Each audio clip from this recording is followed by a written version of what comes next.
I just want to welcome everyone to our next program tonight. My name is Melanie Parker. I am the founder of the Whole Family Foundation, and we exist to help families who have someone with a disability in their family, whether it's a parent, a child, or anyone in the family, and disability broadly defined, to help empower the families to get connected with the resources that they need, the education that they need to be whole and healthy as a family. So our program tonight, we're going to focus on what equipment is available. So for full disclosure, in my day job, I own a company called Confident Living. I'm a physical therapist, and my specialty is wheelchair seating and mobility. And what that means is that I spend most of my day helping people through the process of acquiring the equipment that they need in the home. And equipment could be a wheelchair, it could be a safety bed, it could be something for the bathroom. Most insurance companies require a letter of medical necessity from a physical therapist or occupational therapist, in addition to documentation from their doctor to get it approved.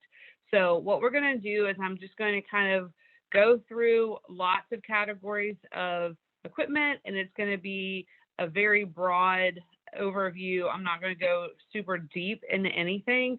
My contact information will be on the final slide, so you can reach out to me if you have any questions or concerns, if you want to find help for you or for someone else that you care for, or have a specific question about any of the equipment I presented. I'd be more than happy to help. So I'm going to go ahead and share my screen, and we're going to get started.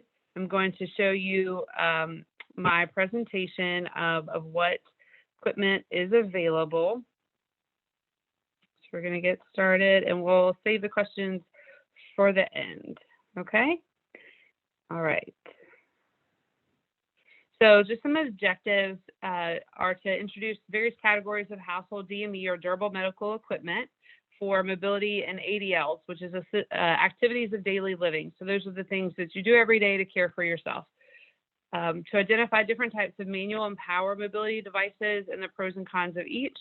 To identify at least 3 different methods for bathroom access. I realize that can be a challenge sometimes. Identify other potentially useful equipment for the home as well as for the community. And then to educate on the process of how you go through obtaining these items through insurance, or if you have alternative funding. So first, we're going to start with wheelchairs. So Medicare coding is something that you need to be aware of. Oftentimes, I have people come into my office and they saw something on TV, they saw something online that they would like to get. And I have to tell them, well, that's not something your insurance is going to pay for because it's not coded. And what coding means is that Medicare has established these guidelines, and all insurance companies tend to abide by Medicare's guidelines. And that coding is that they have just established that each code that gets assigned to a piece of equipment means that the equipment has a certain amount of function, and it's for a specific purpose, and it meets certain criteria, whether it's the weight of it, the design of it, or something to that effect. So the top left here is the K1, K2 is what you typically see in doctor's offices and things like that. They are extremely heavy. They are not adjustable. They are really should not ever be, for somebody who's in a wheelchair, a lot in a day. Beside that is what we call a K3 or K4. It is a lightweight, quote unquote lightweight. It's still not very light. It's for someone who can't propel a standard weight wheelchair, which is most of the world. But the lightweight wheelchair has some adjustability to it, but it does come in very limited sizing, and it has very limited ability to adjust to meet the user's needs. So that kicks into a K5 or an ultralight chair. All of the K5s are custom made chairs. So there's lots of measurements involved, and every angle, every feature is designed according to the person who needs it. It's the lightest possible configuration to prevent shoulder overuse for somebody who's using their wheelchair as their primary means of mobility.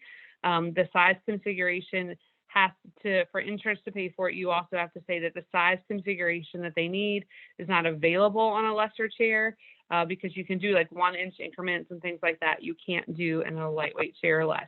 And then the axle adjustability, the axle is where the wheel meets the frame, and you can adjust that forward and backward, up and down, to help position the person and make it as ergonomic as possible for them to push. So these chairs you can get in itty bitty pediatric sizes and great big adult sizes. So it comes in all shapes and sizes, and you can get it. The one pictured here is a rigid frame. You can also get them in folding frame as well.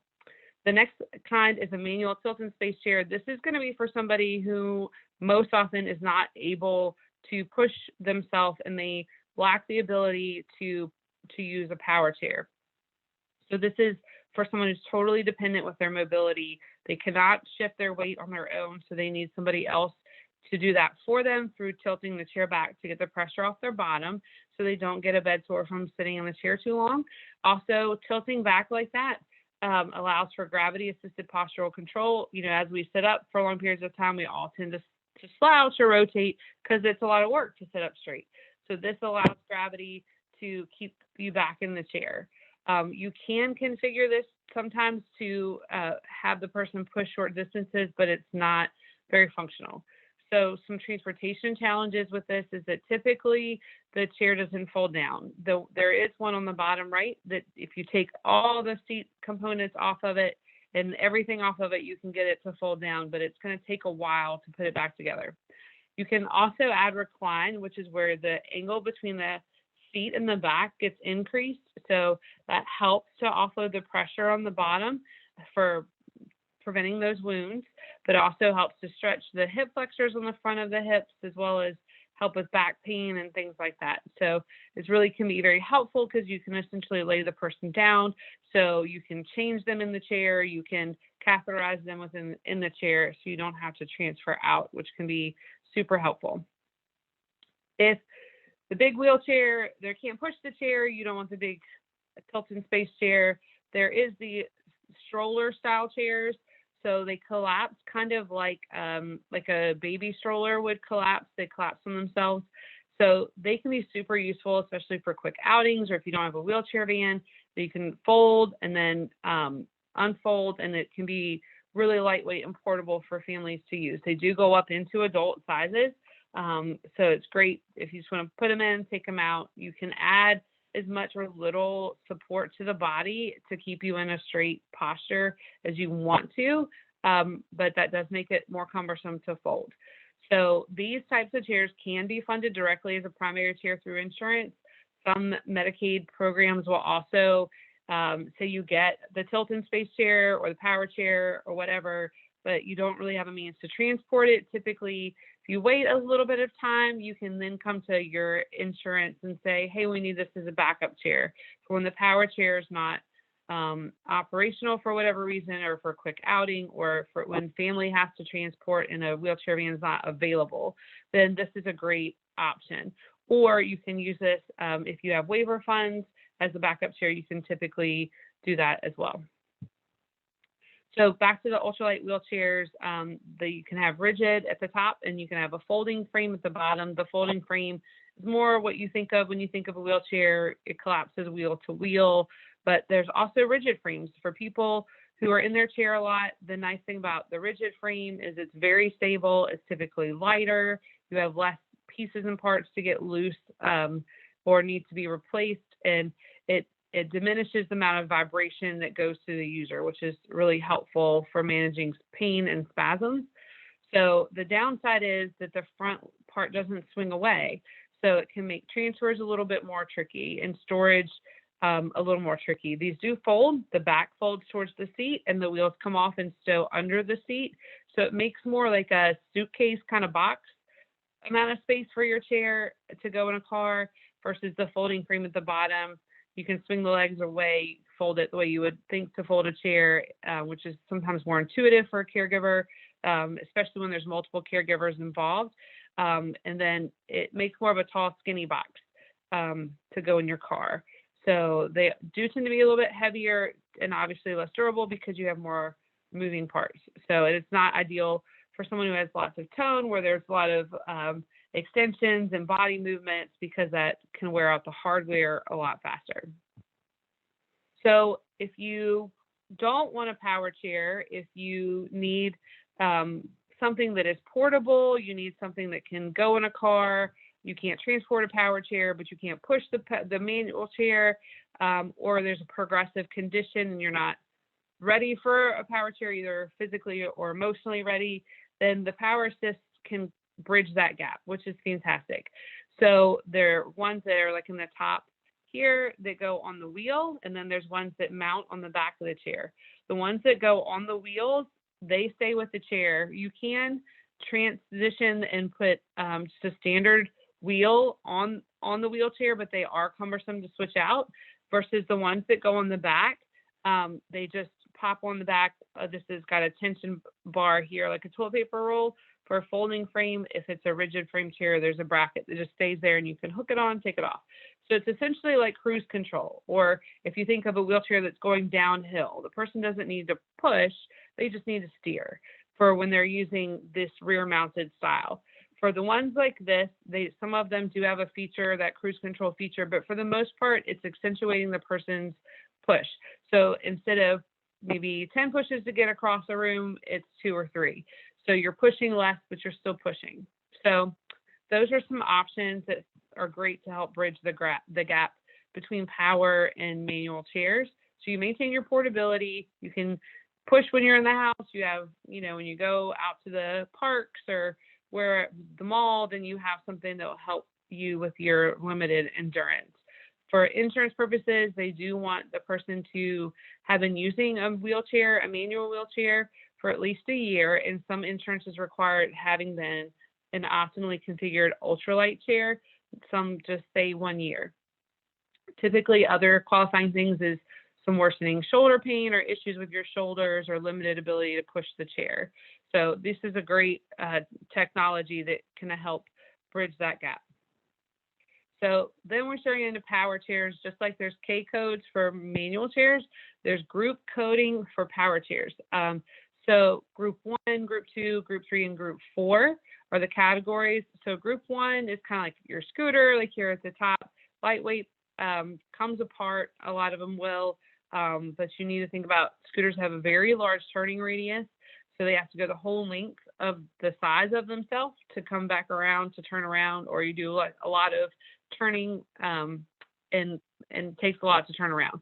So transfers, especially on these 3-wheeled scooters, can be pretty hairy if the person requires a lot of assistance to transfer off. They're just not meant for stability. And also, given that this is all one piece, they have a lot of pain. They're going to feel every vibration of sidewalk cracks and things like that. So the scooters and things like that, it can't be changed. So if there's a progressive condition involved, I usually discourage a scooter, because as the person's needs change, the scooter is unable to change with it. So the group 2 here is at the bottom, like what you would think about like a hover around or a jazzy chair. We call these a captain seat, like what you would find in a vehicle. And then typically you can add only one power seat function and not to all the models, but only to some. So like that tilting back feature, you can add that, or raising the legs, you can add that. But there's not a whole lot you can do to change or modify a group 2 chair. Through Medicare and some insurances, these chairs are what they call a 13-month rental. So that means that, say you get the chair today, it is March of 2021. If you get the chair today, then as of April 2022, the chair would then be owned. But at any point in the middle, it is rented by the month, and at any point the chair could be returned if it's no longer needed. So again, neither of these I would consider appropriate for progressive conditions, and the reason for that is very minimal ability to make any change as the person's needs change, but also there's what we call a 5-year rule with insurance. And what that means is that insurance will only pay for a mobility device once every 5 years, unless there's a major change in status, but that's usually hard to argue. So there needs to be both current thinking, but also forward thinking when you're looking at choosing a device. And this applies also to the manual chairs. What's happening now? What has happened in the last 5 years? What do I anticipate the next 5 years might look like? So weight capacity is something else you need to consider. There's different categories, and I've listed the weights there. So it's pretty incredible. They do make power chairs that go up to holding a person who weighs up to 1,000 pounds. So that's pretty incredible if they can do that. They obviously, you get into home accessibility difficulty there, but you can accommodate all the way down to minimal weight to very significant amounts of weight.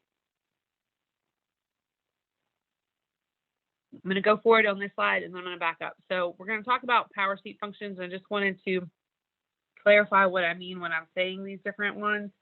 So the power tilt on the top left, that is where the angle between the seat and the back doesn't change, but the way where it orients in space changes.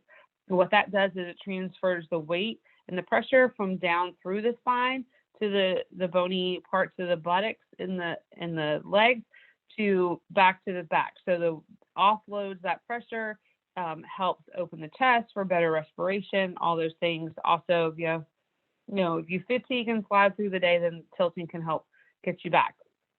The bottom left is power recline, and that's where the seat stays still, but the back moves away from the person. So if you have both tilt and recline, you can see here on the bottom right, you can achieve pretty much a fully laid out position.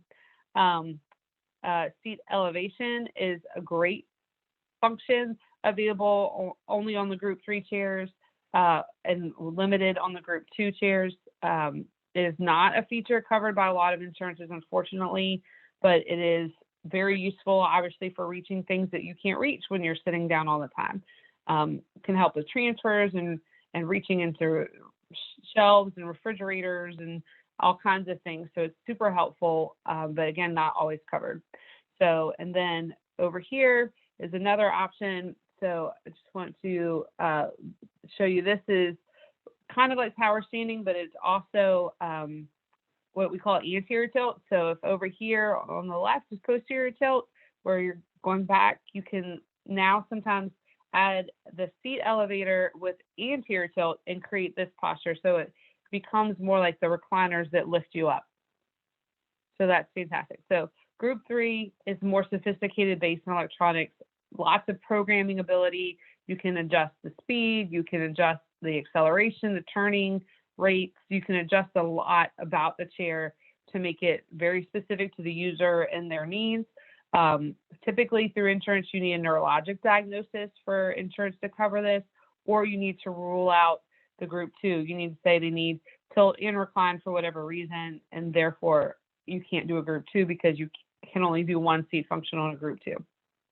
So their group 3 also has the ability for environmental control, which is great. So there's infrared and Bluetooth technologies built in, so they can control their environment from their chair. So they can make their chair, the way they control the chair, the mouse on their computer. They can change things in their environment. So there's a lot of great interface technology available once you get to this level of chair. A group 4 chair is what's on the bottom here. This is a Permaville F5, and it's a stand and drive chair, so you can come all the way up into standing. It'll support you in standing, and then you can drive in that position.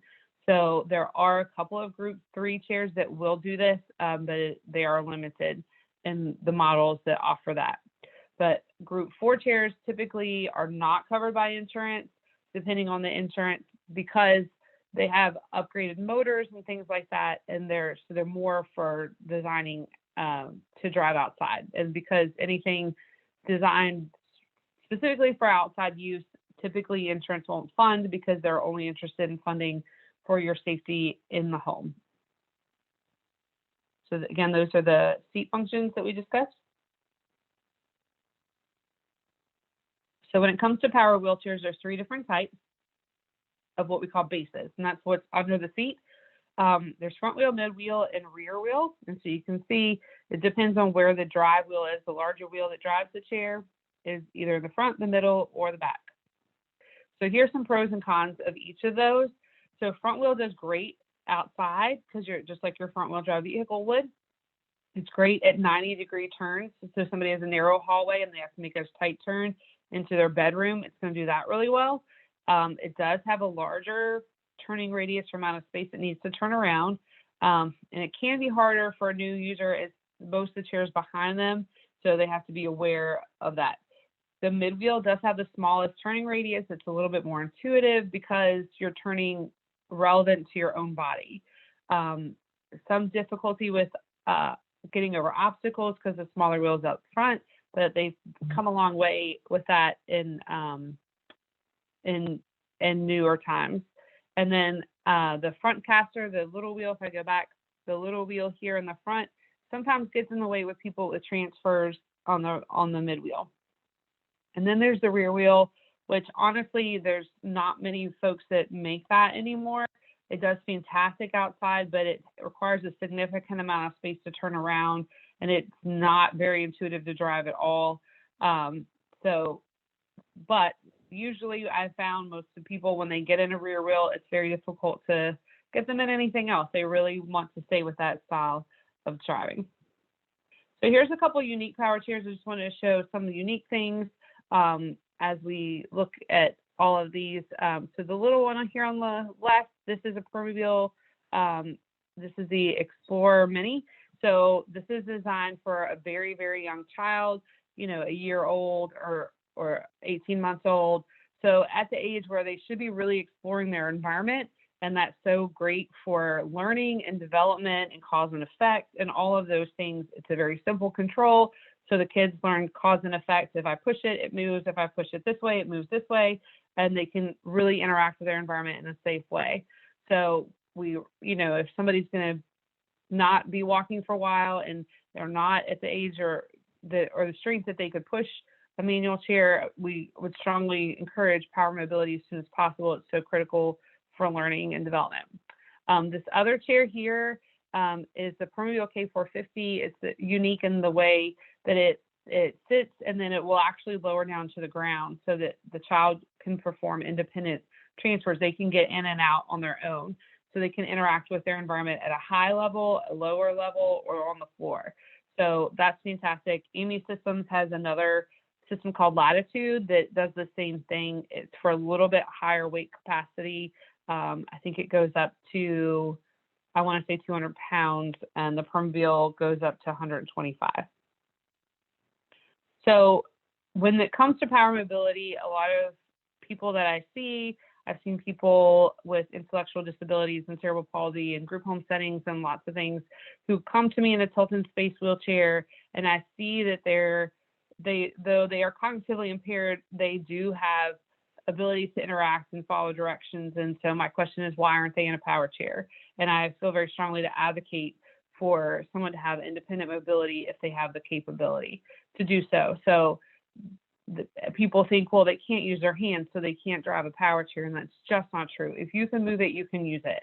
You can, like here at the top, there's an alternative handles for the joystick. So if somebody's got limited hand function, even if they have very minimal but consistent movement of a single finger, you can do a micro or mini joystick that requires an extremely small amount of force, and they could still operate their chair. There's head controls where the pads around the headrest, where the pads are directional. There's sip and puff, where it's like a straw and a series of commands through that way. You can see there's chin controls, different forms of chin controls here at the top. There's a pad there at the bottom. So as the person moves their finger, the chair moves wherever the finger goes.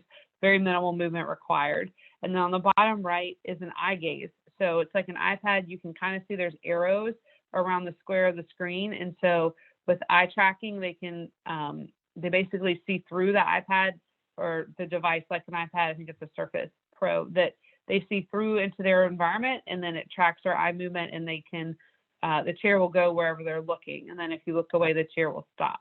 So there's so many ways to get somebody independently mobile. And that's the great thing about progressive neurologic conditions like MS or ALS or any of those progressive conditions, is that, they may start driving with a joystick, then to a more sensitive joystick, then maybe to a head control or a chin control, and then to eye gaze. So we can keep them in control of their own mobility and positioning throughout the duration of the disease process, which is to me, extremely important. So when getting any form of wheelchair, if they qualify for a wheelchair, they qualify for a cushion. So here are some of the basics, like a tension adjustable back. We're going more to manual chairs again. Series of Velcro straps. So if they need, if once it stretches out, they can adjust the tension to be what they want it to at any part of the back. There's basic cushions. There's armrests. Those things are really standard. So if they qualify for a wheelchair, they qualify for these things. I could spend hours talking about cushions and backrests, so we're not going to go deep into that. Just here's some examples of some of the different materials that you can get these types of cushions in, and then cushions and backrests are also categorized into the types that you see below. And there's also custom seating, which we'll get into in a little bit. So back supports, again, tall, short, contoured, not contoured, can be air, can be different densities of foam. There's lots and lots that we can do to get someone positioned properly and comfortable in a wheelchair. This is custom seating. This is something that I do a lot of, that I love to do. These are two different companies, one on the left, one on the right, and how they make their custom wheelchairs. But you basically put somebody in these bean bags or other forms of bags, and you mold it around them, you correct their posture, you mold it around them, you suck the air out so it gets really hard. And then like what she's doing in the top left is 3D scanning. They 3D scan the image, and then from that, they manufacture what you see at the bottom.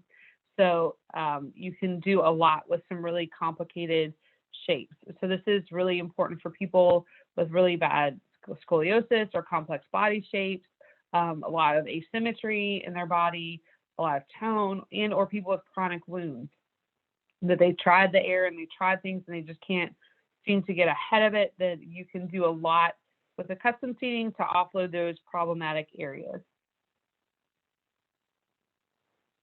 Positioning accessories, again, we could spend hours on this as well, but here are some just to give you an idea of what you can do. You can strap just about anything. You can position just about anything. So a couple of the ones that people may or may not know of, I threw in here. So this is a headrest that's adjustable in the wings. You can adjust. So if somebody tends to rotate a lot to one side, you can block that side so they're looking more in front. This top here, the girl in the pink pants, is a pelvic harness. So this is, or seat harness. So it comes, they sit on the pad and it comes up and over their legs. This is for people who are always sliding out of their chair. An alternative is this pummel down below, but I feel like this tends to do a little better sometimes and not put so much pressure on the groin. There's these lateral supports. So if you don't want to do the deep contour back, but they need support and you want it to swing away so you can get a coat on and off, you can do it that way. And there's a bunch of different designs of that. And then below is just an example of a chest harness and some of the foot supports. There's tons of ways to support somebody, and all of these are removable. One thing, it can get a little sticky in group homes is that you would just have to make it part of the order so it doesn't come across as a restraint. So moving on to other things, not wheelchairs. So they're in alphabetical order just so that there is an order. So these are activity chairs. And so this is a Riften activity chair that's here, necessary when postural support is needed to participate in ADL, such as grooming and feeding. So if you have a child going through feeding therapy, a lot of times they will put them in a device like this just to give them some body support, because if your posture is terrible, your balance is terrible or impaired, then it's really hard to use your arms functionally when you're not even sitting up straight. So the activity chairs are great because you can really dial in their posture. You can see the little guy at the top, he's got some supports on the outside of his leg and under his arms to hold him up. So the great thing about the activity chairs is that there's wipeable material. It's not going to damage their wheelchair. You can get the high-low base like at the bottom, so you can get up to a sink. You can lower down to a table. You can get them to whatever height you need them to be. You can get a tray like the little guy at the top. So it's great for in the home for working on those activities of daily living. Adaptive car seats. So this is one thing that I find that most people don't know about. So you can get adaptive car seats down to someone as little bitty as 25 pounds up to 175 pounds and 6 feet tall. So there's two different dynamics of people that I see this for. One is for those who can't hold themselves up and there's concern about protecting their airway because they're falling down and they're not sitting up straight. So there you can do aggressive positioning like the one at the top left, or to help support somebody in upright position because they lack that support. The other is the Houdinis, more kids on the autism spectrum or with lack of safety awareness, but they're mobile and they're Houdinis and they unbuckle everything and you can't get them to stay in their seats and in the car. So there's different ways to do that. They make buckle covers, and the way that the buckles and the straps are designed make it very difficult for someone to get out of.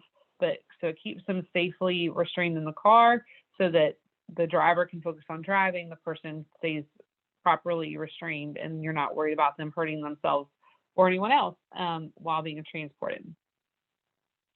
So here's some alternative positioning devices. This is, again, something not a lot of people know of, and you can see they go into really small. You can go up to adult size. So here's a few examples. The Peapod is like a great bean bag with like a car seat base under the pink padding there. It does come in other colors. And so that's by a company called Inspired by Drive. So the chill out chairs next, it's like a foam that's cut. It's a deep V cut in it. And so it really kind of supports the person down in there.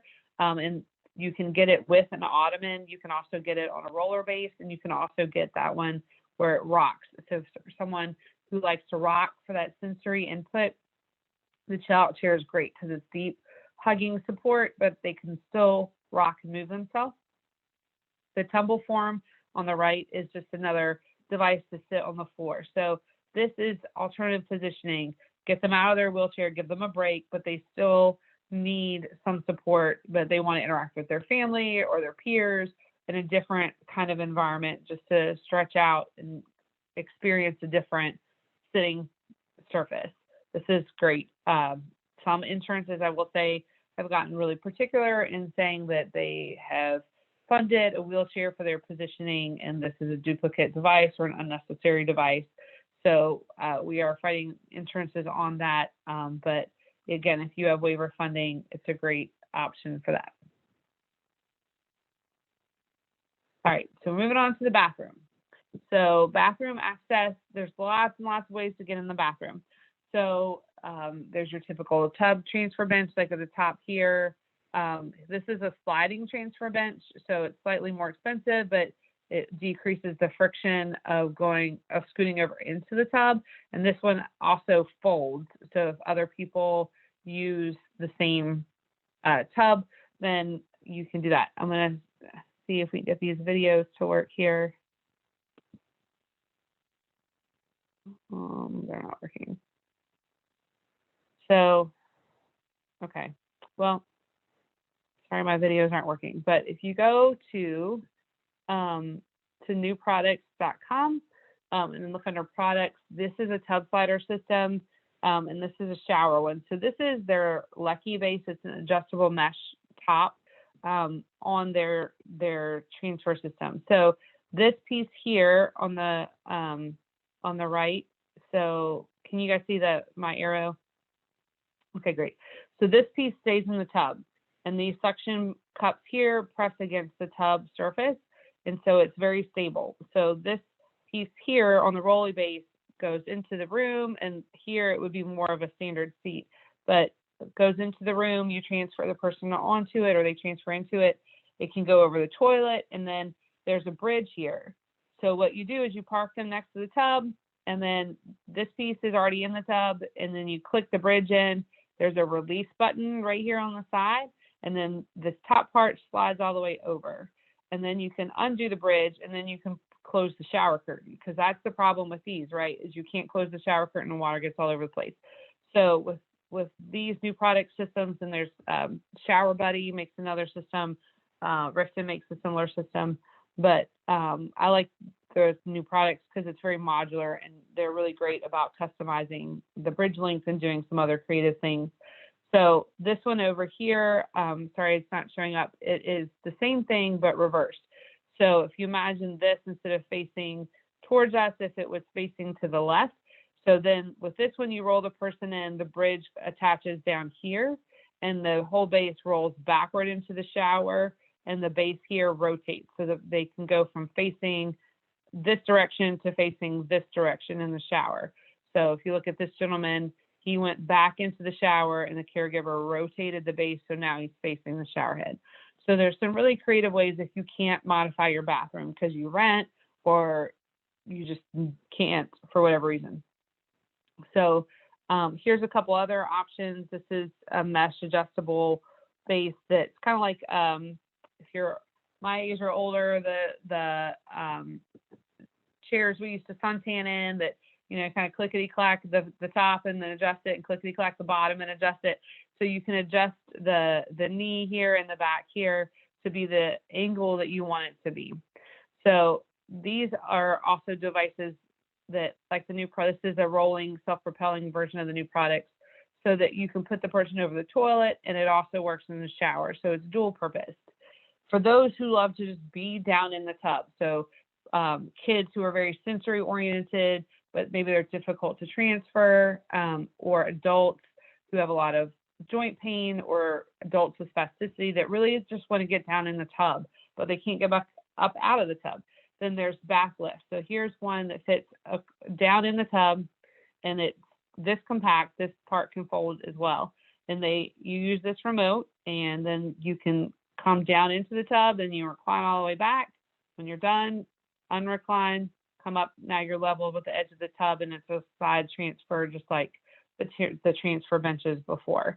They also have shower gurneys. So for someone who has a lot of postural difficulty, a lot of asymmetry, maybe they lack a lot of movement in their hips, then it's basically like a ginormous bed that can go into a shower, a roll-in shower, and you can bathe them that way. So moving on to gait trainers. And again, all these I'm just going to kind of just briefly touch on. So the gait trainers is basically like a walker, but for someone who needs more support. And you can see it goes to little bitty ones up to great big ones, and you can add different supports to hold the trunk, to guide the hips, to keep the legs apart for kids that we call, or adults that we call scissor, meaning you go to take a step and your legs cross over. You can do a lot to facilitate more normal walking. So this is for someone who needs a lot more support than a regular walker. Sometimes this is for just therapeutic purposes. Sometimes it is to progress to functional walking. It can be what we call anterior, meaning in front of the person like this, or posterior, where the walker sits behind them. And a lot of times you'll see that with kids, because then you can get up to stuff. So if you got this big walker in front of you, it's hard to go and interact with a toy that you see that you want to get to, because once you get there, you can't reach it because you've got all of this in front of you. So if the walker is behind them, then they can lean back against it, and you can have things on the wheels that block the wheels so that the walker won't roll away from them. The gait trainer won't roll away, so they can lean back against it, play with whatever's in front of them, and then turn around and walk away. So that's the gist of a gait trainer. Lifts. So, you know, a lot of times I see people just pick people up, caregivers picking up people just because it's easier. But after a while, you know, you'd have to be mindful of yourself as a caregiver, as well as the needs of the person that you're helping, to minimize the risk of injury for both of you. It is more cumbersome to use a lift. It takes more time to use a lift, but in the end, it is the safest option for someone who's not able to assist. Typically, insurance will only pay for the hydraulic lift. That's the one here. There's a crank here. This is a hydraulic tube. You lock out the hydraulic, and then you pump, and this will raise up. And then when you want to lower them, you release the hydraulic, and it will descend. So it is more work for the caregiver, but for a lot of insurances, that's all they're going to pay for. The electric lift here, we can justify if the person has a lot of falls or needs to be on the ground for some reason, that the hydraulic lift will not go to the ground, but an electric lift will. or if they have a lot of spasticity, if they have a lot of complicated things going on, then sometimes the electric lift makes more sense. You can also get scales to go on the electric lift. They mount right here, kind of like a luggage scale would almost, and you can monitor somebody's weight. And that's way more accurate than weigh them in the chair, weigh the chair, do the math. It's a lot easier. Again, not typically funded by insurance, but just to know that's out there. This is a lift system that someone could do for themselves. It goes under the arms, under the legs, and they can control the remote themselves on a ceiling track mount.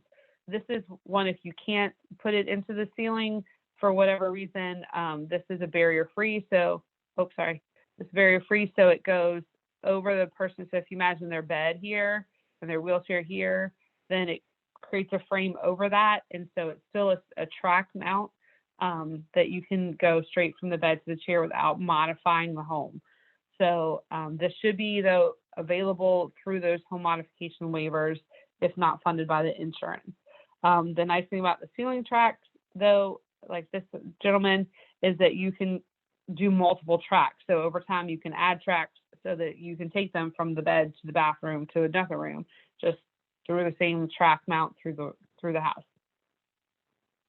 So ramps, accessibility is a big deal. So if you're looking for a simple kind of ramp to get in and out of the house, or get a wheelchair in and out of your car, I refer a lot of people to Amazon and also to discountramps.com. Under their mobility section, they have a lot of different carriers. Like this one here is right off their site. It's $200.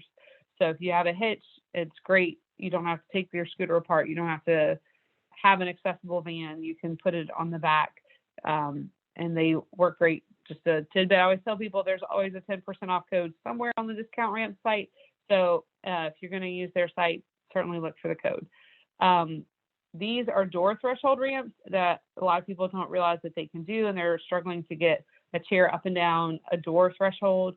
This is a rubber one, and you can see the groove, so you can cut it where you need it to be. If you go on Amazon and search for a threshold ramp, you just need to know that overall height. This one is metal ones. They slide into each other. So if you'd rather have a metal surface, then you can do that as well. The nice thing about ramps like this, you don't have to permanently modify your home. You can just get over those difficult spaces. If you need a ramp more cumbersome like this, you should really go through a company for that. AmRamp makes a good one. Mobility Works, and some of the local equipment companies will also come out and assess your home and help you figure that out. The rule of thumb is for every inch you have to go up, you have to go out a foot. At every 10 feet, you should have a platform like this with a turn. So it can, obviously if you've got 6 steps and it's 20 inches tall and 25 inches tall overall, then you're going to have a 25-foot ramp with 2 turns, and that can be quite costly. So it doesn't have to be built to ADA if the person is not propelling themselves, but you just need to be mindful of the safety of you and the person if it's a steeper incline. So accessible vans are great. They are expensive. Mobility Works is a local company for us. I know that there's other companies around. That's the one I'm most familiar with for where I live. And just to also offer full disclosure, one of our board members does work for Mobility Works, but I would recommend them even if he wasn't on the board. So they also have a large local and national used inventory. So even if you're like, gosh, I can't afford a brand new wheelchair van, there might be something in your budget. And then you have a whole lot more room. You don't have to worry about taking down the wheelchair. You can be secure in your chair. So then there's recreational devices. Again, not typically covered by your regular insurance, but there are ways to get them. So there's adapted tricycles, there's all-terrain chairs like the one in the middle, there's sports chairs and cycles and a number of things out there. So, obviously I'm a therapist. I want people to exercise. I want them to get out there and do fun stuff. You need to live your life outside of a medical wheelchair. So highly recommend looking into that, and happy to provide some resources. So safety beds. So safety beds are an alternative to a hospital bed or regular bed. So typically funded for those with like a spastic quadriplegia, meaning lots of uncontrolled movements all over the body, seizure disorder, or just high risk because of limited mobility and uncontrolled movements for being trapped in a regular bed. So the sleep safe bed that's here on the bottom, the reason what makes it a safety bed is the mattress is tight to the frame, so there's nowhere that the child or adult can be entrapped.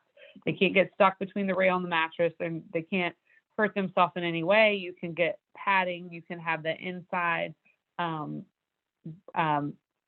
head and the foot move up and down like a hospital bed.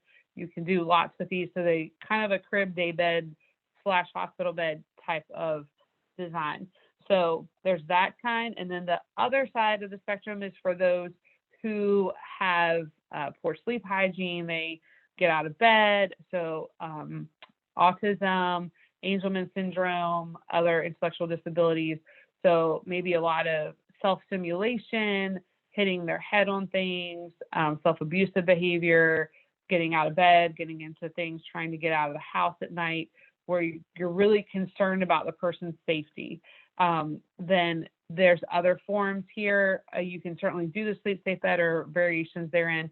The one here on the left with the camouflage is called a haven bed. So it's a mesh bed. So it's the person can see it's breathable, but typically in the hospitals, I know when I worked on brain injury, sometimes we use a mesh bed like this, and the mesh for whatever reason is calming to people. So the zippers are only on the outside, so you can't get out unless somebody lets you out, but you can see and interact with your environment. And then if the mesh starts to stretch, you can roll this and tighten it back up. So this other one is a safety sleeper. So it's kind of your air mattress pop-up tent safety bed all together. So it's very lightweight and portable, especially for travel.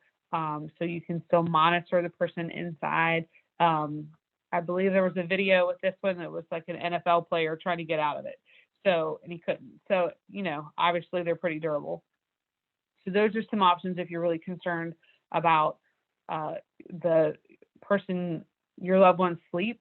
And I find that the caregivers tend to have terrible sleep if the person they're caring for has terrible sleep, and that's just not a fantastic situation all around. So a safety bed can really help. Speaking of sleeping, this is some sleep positioning things. So if you're really worried about contractures, you're worried about a scoliosis getting worse, you're worried about those kinds of things, there's a couple of sleep systems. They are not for people who are mobile. They're for people who are going to stay where you leave them. So the Symetra Sleep here is out of the UK on the top right. So there's all these different positioning wedges that you can put wherever you want them, however you want them. And then you can put a cool, breathable, moisture wicking sheet over it so everything stays the base. So you put a sheet on that's like, these have Velcro on, so it adheres to that. And then you put this breathable sheet over top. So you can really manage somebody's scoliosis. They've done some great research of reversing or minimizing scoliosis and contractions with that. There's also Versaform pillows. So you have to have a vacuum pump, and you can mold and shape those however you want to maintain someone's position. Standing frames, again, not all insurance approved. They call them, sometimes the argument is it's experimental. There's no proof, quote unquote, that they do anything to help manage or alleviate the complications of someone's medical condition. However, frankly, it's common sense that if you're concerned about bone loss because someone's not bearing weight, if you make them bear weight, they're not going to have bone loss.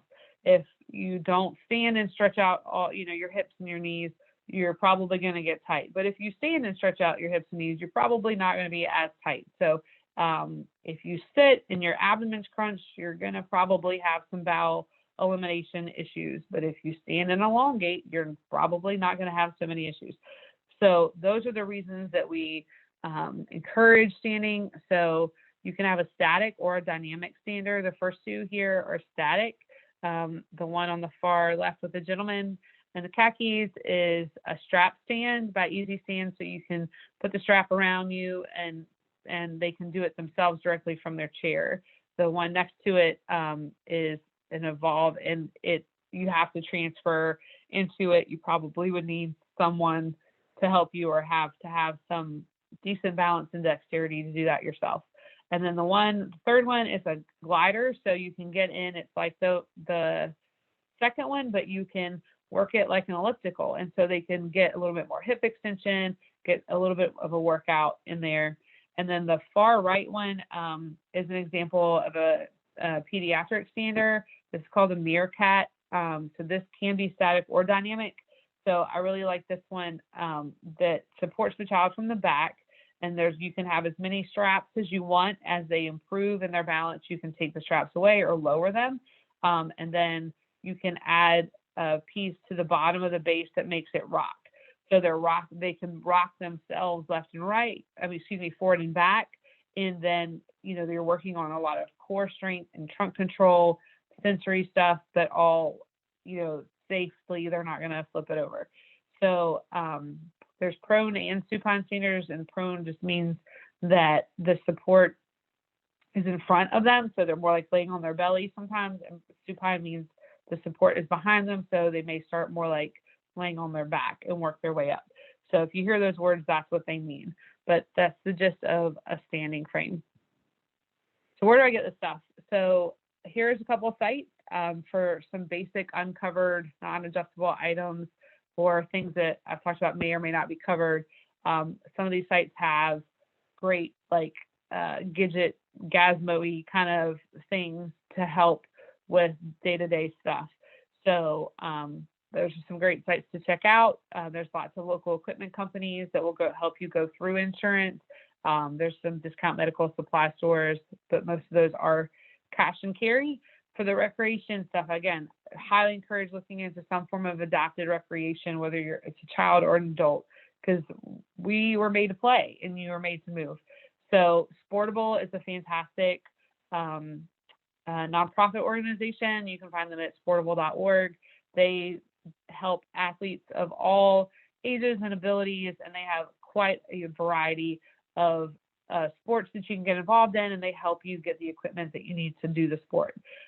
Challenged Athletes Foundation is another organization that will help with that, and they will also, like Sportable, provide some mentoring and help fund some of those equipment pieces once you've demonstrated that you're really all in when it comes to the sport. And then here's some options for the vehicles, Mobility Works, MICS, and Ride Away are for the Virginia area. So other options for getting equipment, Free Foundation, CATS, or Children's Assisted Technology Service, and Goodwill. A lot of times people donate stuff to Goodwill. Free Foundation does partner with Goodwill in some ways. And so basically Free and CATS are companies, nonprofits that will take used equipment. So if you have good condition equipment that's sitting around that your family's not using anymore because they either outgrew it, or because they did not, they got something new, it's been 5 years and they got something new, but the other thing is still in decent shape, but maybe it's just not exactly what you're looking for anymore. If you're not using it, it's in good shape, somebody else could probably benefit. You can donate it, get the tax write-off, and someone else will benefit from your donation. So the CATS will, I know they have an online inventory where you can look and see what's available. So it's all run by people who know about the equipment and will refurbish it and help make sure it's a good fit for you. So if you want to go through insurance, it is a process, and I've detailed the process here. So really the first thing is to get your team involved. You need to talk to your doctor to make sure your doctor's on board and that they understand the process. If you are a Medicaid recipient, I would encourage you to talk to your case manager, your service coordinator, whoever. If you don't have a relationship with an equipment vendor, that can be, that I'm happy to help you make that connection, or your case manager or doctor may have a preference as well. So it'd be great if you get a prescription, because you're going to need it, that says PT or OT evaluate for, and whatever it is that you're looking for. You need to have now what's called a face-to-face with your provider, depending on the equipment and your insurance. And basically what that means is you had an appointment with your doctor. It can be virtual during these times, where you have a discussion about what type of equipment you're looking for and why you need it. So there's no forms to fill out anymore. That's considered fraudulent at this point. And leading the doctor, there was a lot of fraudulent things that occurred with that when the scooter store was around several years ago, and the doctors were just signing off on forms. They weren't really reading it. It was not doctors, and even in the same state, that, they were getting paid to just fill out the paperwork and write the prescriptions for people to get these power chairs that didn't really need them. So because of all that fraud, there's a lot more steps to getting the equipment you need, which is unfortunate, but it does prevent the fraud. So so the face-to-face is not a form to fill out. It's the same way your doctor would document any other visit. This is your complaint, this is their observation, this is their assessment of you, and therefore they recommend blah, blah, blah. So then you would need a therapist evaluation. I would encourage you to find a PT or OT with experience who's going to need to write a pretty long letter of medical necessity, and I'll show you what that includes in a second. Some, depending on the equipment and the insurance, they might need a home assessment just to measure doorways, make sure it will fit. Again, we're back to thanks to the scooter store for delivering chairs that didn't fit people's homes, and so now they have to take measurements to prove that it will. The equipment vendor has to get all the paperwork signed, then they submit it to insurance. Insurance reviews the claim. They can take 2 to 4 weeks to make a decision. You might have to appeal if it's denied. If you're going through the waiver, you do need typically a denial from your regular insurance before it can go to waiver. The equipment then, hopefully everything goes well, your equipment gets ordered, and then it gets fitted and delivered. So depending on the insurance and what you're looking at and how efficient your doctor is, with the paperwork, you're talking 60 to 90 days typically, which is unfortunate, sometimes faster. So this is basically what all the letter of medical necessity needs to include. If you're a therapist that's not familiar with how to do this, or just so you all understand what a therapist would be needing from you, information about, the day-to-day and how much help they need. They'll assess, all of their mobility and their balance and their posture and all those things. They should. They may ask you a lot of questions about their medical history, and it's like, isn't that, they should have all those records. Well, due to the volume of claims, your insurance will not pull any other medical records when you submit a claim for equipment. They just don't have time to do that. The only thing that your insurance company is going to look at is when's the last time they paid for something, and that's all they're going to review. So the therapist, if they're not familiar with you, may ask a lot of information regarding your medical history. So that's all the things that are included in the letter of medical necessity. When in doubt, ask a equipment company. There's some great ones here in town. Talk to your team, call your insurance company, and let me be very clear about this disclaimer. When you call your insurance company and say, hey, I would like a magical scooter that folds and flies, they may say, well, sure, you qualify for that. That does not mean you're approved. It does not mean you're approved. It just means you may qualify, or it might be a covered item under your policy. It is not an approval. So I've talked to lots of people who get very frustrated and confused because they said, why do I have to go through all this? I called my insurance company and they said she was approved for it. They said you qualified. You may qualify. It means that you can do this process and they may give you a yes. That's all that means.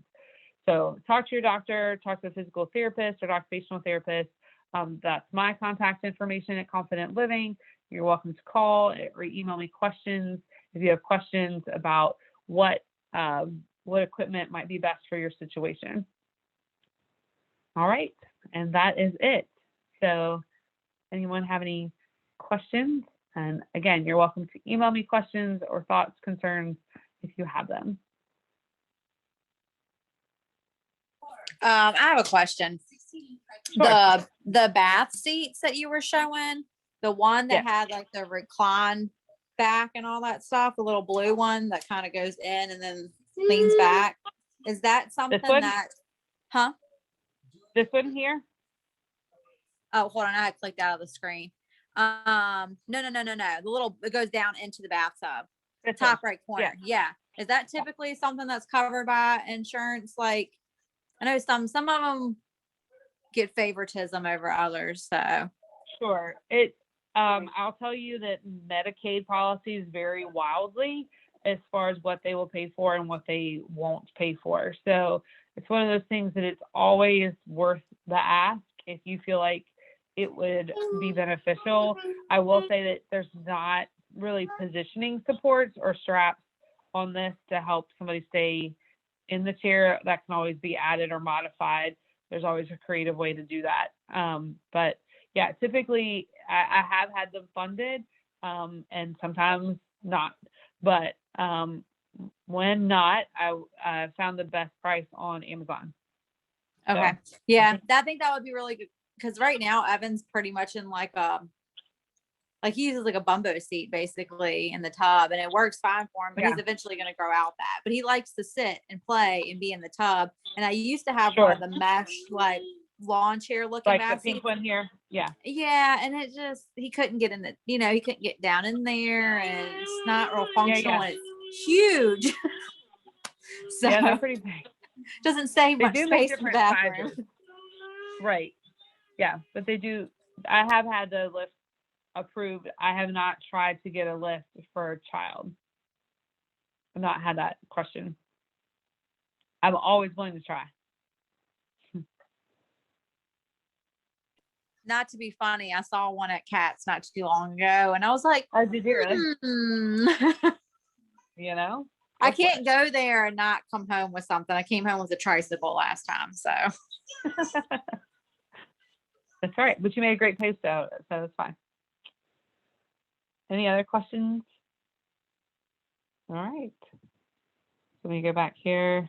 So that, again, that's my contact information at Confident Living. If you have any questions, you can email me or give us a call and see if there's a way that we can be of assistance or point you to a different clinic closer to where you are. So thanks.